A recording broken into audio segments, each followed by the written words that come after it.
पैलवानं डाव मारला हे अचूक सांगावंच लागतं. जर चूक जर झाली डावामध्ये सांगण्यात तरी सुद्धा जाब विचारणारे माणसं आहेत. अनेक मैदान मग काही ठिकाणी भांडणं व्हायची, काट्या कोराडी घेऊन माणसं कुस्त्यांची म्हणजे ईर्ष्येमध्ये यायची. पण जसा मी निवेदक झालो टू डेट सकाळी 8 ते रात्री 11 पर्यंत असं 18 तास मी कॉमेंट्री केली. नमस्कार दर्शक, तरुण भारतमध्ये आपल्या सगळ्यांचं स्वागत आहे.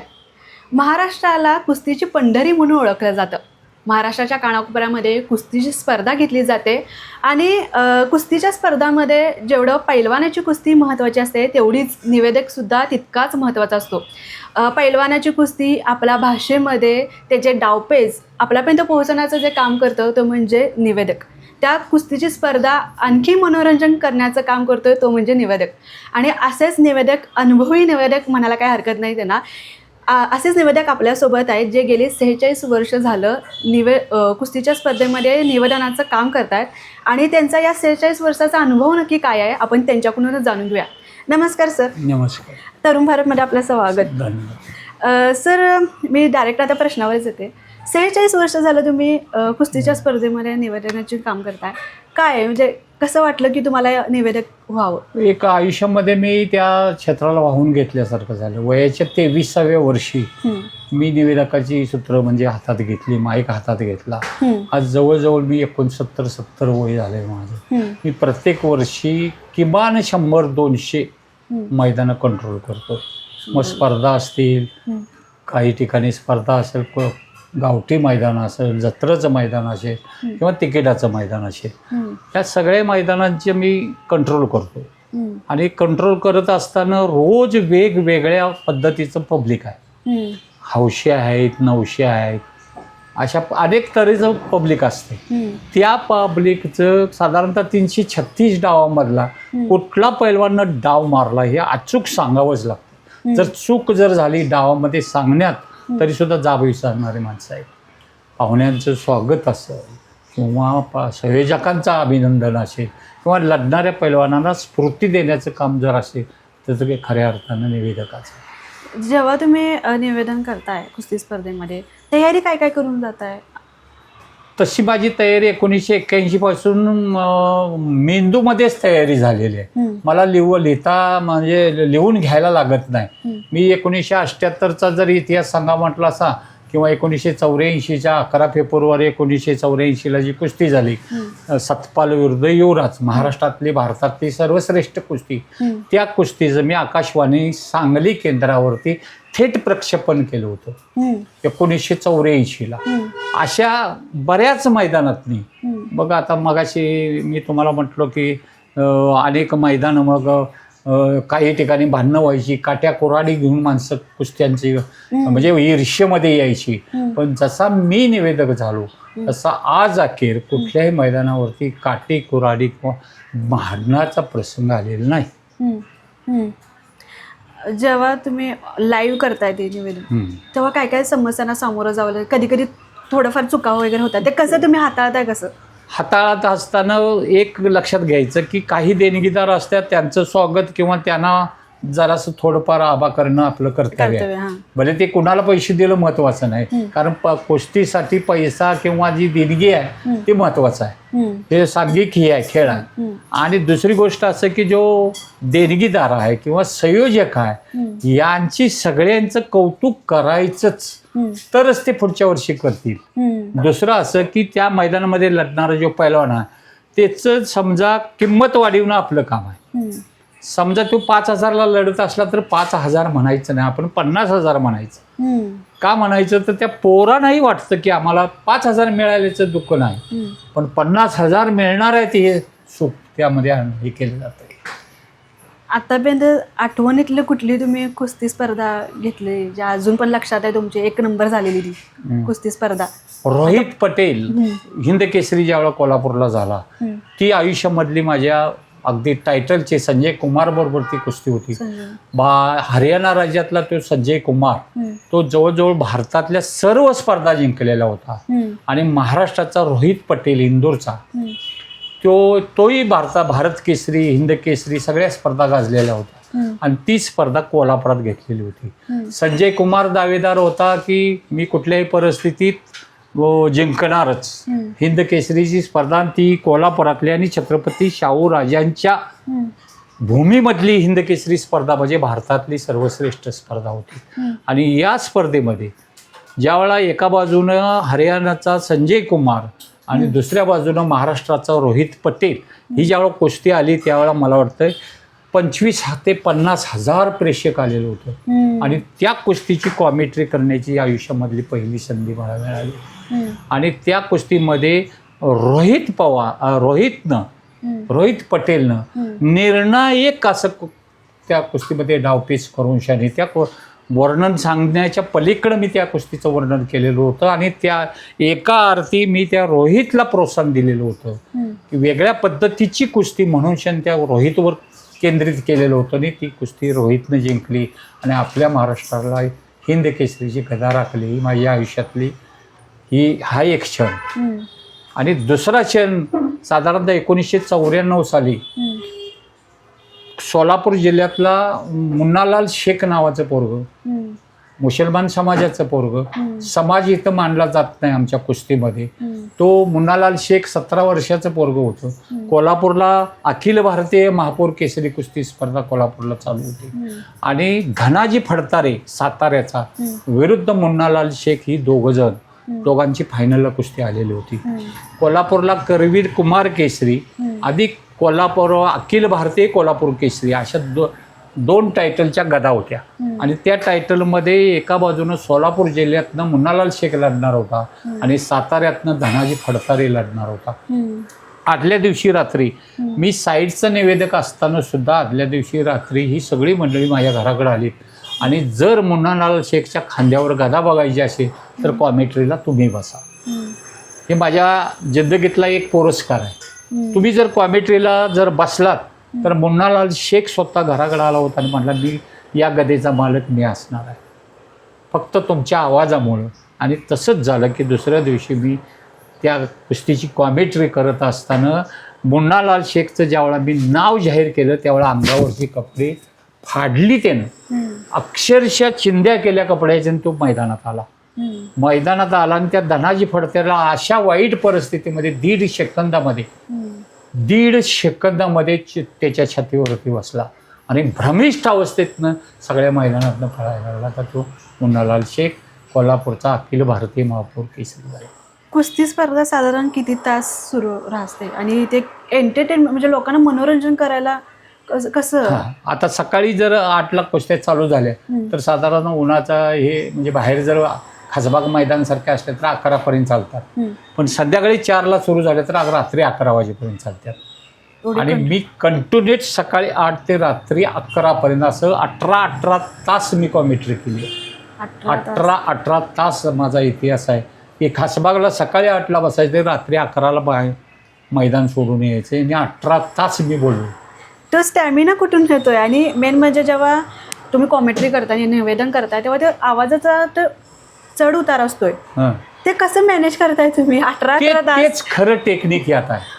ज्या वेळा रागात बोलायचं त्यावेळेला रागात बोलायचं, नम्रतेत बोलायचं आणि स्टॅमिना राखून सगळं हे 18 तास आपल्याला बोलायचं हे भान नसते. आणि दुसरी गोष्ट अशी की त्या माईकवर बसलं ना, कुणास ठाऊक मला माहीत नाही, मी फार मोठा विद्वान नाही किंवा मी कोणतरी फार मोठा शास्त्रज्ञ असं नाही, पण मारलेला डाव असेल किंवा त्या कुस्तीवरचं जे कौतुक असेल तो कोण बोलवून माझ्या तोंडून घेतो मला माहीत नाही, पण मला ते जमतं.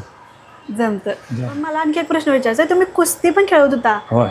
कसं म्हणजे? मी लहानपासून गरिबीत असल्यामुळं मी 1973 पासून 81 पर्यंत 3 वेळा नॅशनल खेळू, राज्य स्पर्धा 2-3 वेळा खेळू. आम्ही कोल्हापूर जिल्ह्याला मी सुवर्णपदक मिळवून आम्ही दिलेलं आहे.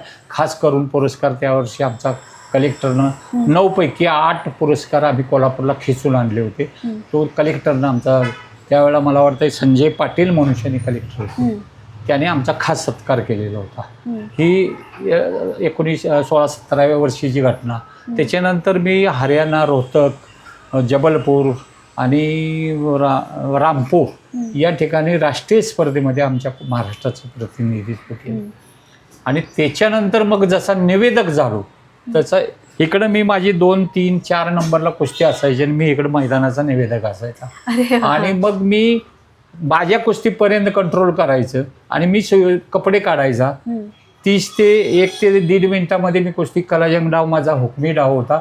त्या डावावर मी कुस्ती मारायची आणि पुन्हा माईक 1-2 नंबरच्या कुस्तीसाठी पुन्हा माईक हातात घ्यायचा. मी दोघांसाठी मी प्रश्न विचारते. एक निवेदकांसाठी प्रश्न विचारते की निवेदकासाठी गळाची काळजी घ्यावी लागते, अच्छा. कशा पद्धतीने ती काळजी घेत होता? हां, आणि दुसरं असं काय नाही की कसं काय की आमचं आवाजाचं एक शैली कुटुंबापासूनच आहे. आमचे आजोबा पण असेच होते, वडील पण असेच कुस्ती क्षेत्रात होते आणि मला चुकून सापडलेला सूर. मी नाटकी शब्द एकही बोलत नाही. माझ्या तोंडून जे प्रत्येक शब्द येतो तो रांगडा शब्द येतो. त्याला कोल्हापूर भाषेत म्हणायचं झालं तर तो रांगडा शब्द. आणि त्या रांगड्या शब्दावर प्रत्येकाचं कौतुक करत असताना उदाहरणार्थ सांग, मी रामराम मंडळी हा जो माझा टायटल शब्द आहे तो अख्ख्या महाराष्ट्रानं डोक्यावर घेतला आहे. आणि मग ही रांगडी भाषा जी कोल्हापूरची आहे, मग हिंद केसरी पिक्चरमध्ये तुम्हाला बघायला मिळेल किंवा ऐकायला मिळेल. अनेक 3-4 पिक्चरमध्ये मला संधी मिळाली, म्हणजे सायटर मनुष्याने किंवा निवेदक म्हणून काम करण्याची संधी मिळाली. आकाशवाणी सांगली केंद्रावर ते 1984ला माझं थेट प्रक्षेपण झालं युवराज सतपालच्या कुस्तीचं. त्याचबरोबर अजून एक 10-20 पुरस्कार मला मिळाले, की आदर्श निवेदक पुरस्कार असतील किंवा जीवनगौरव पुरस्कार असतील. मला तर वाटते काही मंडळींनी मला एक वेगळ्या पद्धतीचं बक्षीस दिलं. मोटरसायकल 71,000 रुपयाची मोटरसायकल मला प्रदान केली. त्यामध्ये चौगुले सर आहेत असं. आणि आता दुसरा प्रश्न मी कुस्ती जे स्पर्धेसाठी तयारी करत आहेत त्यांच्यासाठी विचारते. कुस्तीची जी मुलं तयारी करायला आल्यात त्यांच्यासाठी तुम्ही काय सांगाल? कशा पद्धतीने ती तयारी करायची असते? हां, खानपान कसं असतं? सुरुवात कशी आहे की ज्याच्या शरीरामध्ये लवचिकता आहे त्याची मॅटवरची कुस्ती. आणि मग आत्मविश्वास, ताकद आणि डावपेच हे 3-4 प्रकारचं जे का अंगीकृत जे करायला लागतं मुलांना ते महत्त्वाचं आहे. ट्रेनिंग तो खुराक किती खातो, त्याची वजनाची कॅपॅसिटी काय आहे हे जर पालकानं किंवा वस्तादानं प्रशिक्षकांना अगोदर ठरवावं लागतं. हे जे वडील किती मोठे पैलवान होते म्हणण्यापेक्षा किती उंचीचे होते आणि त्याच्यानंतर ह्यो मुलगा किती उंचीचा होईल. उंचीचा झाल्यानंतर त्या उंचीमध्ये त्याचं वजन बसलं पाहिजे. कसं आहे 5.5 फूट उंची जरी असली तरी नुसतं पोटाची घेरी वाढली म्हणजे वजन वाढलं असं नाही. मग आम्हाला दिल्लीवाले हरियाणावाली चपळतेमध्ये का ऐकत नाहीत? तर त्याचं कारणच असं आहे की आम्ही आमचं शास्त्रशुद्ध जे म्हणतो ठराविक गावामधनी जर बघितलं, प्रत्येक आमच्या ग्रामीण भागातल्या आमशीसारखं गाव गृहीत धरून चाला ग्रामीण भागामध्ये डोंगरात आहे, पण मला वाटतं तिथं जागतिक कुस्ती स्पर्धेमध्ये भारताला जवळजवळ 3 ते 4 पोरांनी ज्युनियर गटातनं सुवर्णपदक आणलं एक आमशीसारख्या ग्रामीण भागात. त्यांना मार्गदर्शन थोड्या प्रमाणात का असं ना आमचं आहेच, पण तरीसुद्धा ही एक संस्कृती आहे आणि ह्या संस्कृतीतनं एकाचं बघून एक शेजारचं पोरगं पैलवान झाले की तिची आई म्हणते माझंही पोरगं तालमीत जावं. आणि मग हा जे सामुदायिक म्हणतो मी, सामुदायिक एक उठाव आहे की प्रत्येक आईनं जर ठरवलं माझं पोरगं तालमीत गेलं पाहिजे म्हणजेच तो कधीही आयुष्यभर दवाखान्यात जाणार नाही, माझा आत्मविश्वास आहे. बरं, आणि मला आणखी एक प्रश्न विचारायचा आहे. तुम्ही कुस्ती सुद्धा खेळत होता, तुमच्या आठवणीतली काही कुस्ती आठवत्या की तुम्ही अशा स्पर्धा खेळलेली, याला तुम्ही मात केला त्या? मी स्वतः तुमच्या स्वतः मी 1978ला बाळासाहेब चरापले मनुष्याने नॅशनल पैलवान होता, त्याच्याबरोबर चांगल्या पद्धतीची लढत दिलेली होती. आजही माझ्या स्मरणात राहते. हो, टक्कर दिलेली. गोपाळ पाटील म्हणून एक जुना पैलवान होता, तिची माझी कुस्ती तरी पब्लिक खुळ व्हायचं. दोघांची सारखी कुस्ती तिची माझीच असायची. तो नावाजलेला मोठा पैलवान माझ्यापेक्षा वयानं मोठा, पण दरारा दानगा, आणि त्याच्यासंग माझी कुस्ती असायची. ठराविक जीवनामध्ये बऱ्यापैकी. तुमचं शिक्षण काय झालं? तसं मी 10वीपर्यंत शिकलो, म्हणजे 7वीच्या पुढे शाळेतच गेलो नाही. सरांच्या शाळेत श्रीराम हायस्कूलवरती मला दत्तक घेतला पैलवान म्हणून. नुसतं शाळेत यायचं आणि पासचं सर्टिफिकेट घेऊन जायचं. 10वीची काही परीक्षा देऊ शकलो नाही, पण अभ्यास फार केला. कथा कादंबऱ्या असतील, चरित्र असतील, शाहू महाराजांचं चरित्र असेल, स्वामी विवेकानंद, शिवाजी महाराज यांची जी चरित्र आत्मसात केलीत त्याचा उपयोग मला निवेदनामध्ये झाला. निवेदक म्हणून पहिलं मानधन किती होतं? नाही, मला मी जवळजवळ 25 वर्ष मी कुणाकडं मागितलं नाही आणि मला कोणी दिलं नाही. जाहीरपणे सांगतो मी. असं कोण म्हणणार नाही की यशवंत पैलवानला निवेदक म्हणून मी 5,000 2,000 1000 दिले असं छाती ठोकपणे एकही सांगू शकणार नाही. माझ्या परिसरात नाही, कोल्हापूर जिल्ह्यात मान सन्मान, मानाचा फेटा, नारळ, अमुक तमुक काही ठिकाणावरनं मला घरी मैदान संपल्यानंतर कुणाचा तरी आधार घेऊन घरला यावं लागलं. पण मी कधी कुणाकडं आज अखेर मागितलं नाही आणि मला कोणी दिलं नाही. आता द्यायला सुरुवात झालेली आहे. कोण 1000 देतो, कोण 2000 देतो, कोण 5000 क्वेश्चन देतो. म्हणजे फार मोठं काय देतात असंही नाही आणि त्यात मी समाधानी आहे. बरं, आमच्या प्रेक्षकांसाठी थोडं निवेदन कॉमेंट्री करू शकताय काय? आमच्या करून दाखवा कशा 1984 सालच्या कुस्तीची थोडी म्हणजे आकाशवाणी सांगली केंद्रावर थेट प्रक्षेपण झालं तर त्या कुस्तीविषयी सांगतो. की आज दिनांक 11 फेब्रुवारी, शनिवार दिनांक 11 फेब्रुवारी 1984 सायंकाळचे 4 वाजलेले आहेत. कोल्हापूर जिल्हा राष्ट्रीय तालीम संघानं आयोजित केलेल्या भव्य दिव्य भारतातलं सर्वश्रेष्ठ मैदान खासबाग मैदानामध्ये आज थोड्याच वेळात सुरू होत आहे. या मैदानामध्ये नंबर 1चे पैलवान आहेत भारताचा हिंद केसरी, भारताचा जागतिक कुमार गटामधला जागतिक सुवर्णपदक विजेता आणि भारत भीम पैलवान सतपाल विरुद्ध महाराष्ट्र केसरी, वयाच्या 16व्या वर्षी महाराष्ट्र केसरी, भारताचा सर्वश्रेष्ठ मल्ल ठरलेला कुस्ती सम्राट युवराज पाटील यांच्यामध्ये आज सायंकाळी ठीक 4 वाजता खासबाग कुस्त्यांच्या मैदानामध्ये लढत होणार आहे. महाराष्ट्राचा युवराज पाटील भारत श्रेष्ठ ठरतोय की उत्तरेचा सतपाल ठरतोय? तुम्ही आम्ही सर्वांनी या कुस्तीच्या मैदानामध्ये नेत्रसुख घेऊया, स्वतः साक्षीदार बनूया. धन्यवाद. ज्यांना निवेदक व्हायचं आहे त्यांना काय मार्गदर्शन करणार? जी पोरं तुम्हाला आता बघायला लागल्यात कुस्ती स्पर्धेमध्ये करायचं असेल किंवा वेगळ्या स्पर्धेमध्ये, त्यांना ज्याला निवेदक व्हायचं आहे त्यांना पहिलं पुस्तकी ज्ञान आत्मसात करायला पाहिजे. चरित्र माहिती पाहिजे. छत्रपती शाहू महाराजांच्यावर बोलायचं झालं तर 1912 साली शाहू महाराजांनी रोममध्ये गेल्यानंतर तिथं मैदान बघितलं आणि ते रोममधलं मैदान आज प्रतिकृती शाहू खासबाग मैदान कोल्हापूरला झालं. हे इतिहास माहिती पाहिजेत. शाहू महाराज असतील, राजाराम महाराज असतील किंवा अभयसिंह राजे भोसले असतील, यांनी जिने कुस्तीसाठी छत्रपती शिवाजी महाराजांचंच आज का नाव घेतलं जातं तर विरंगुळा म्हणून कुस्ती करायला लावायची.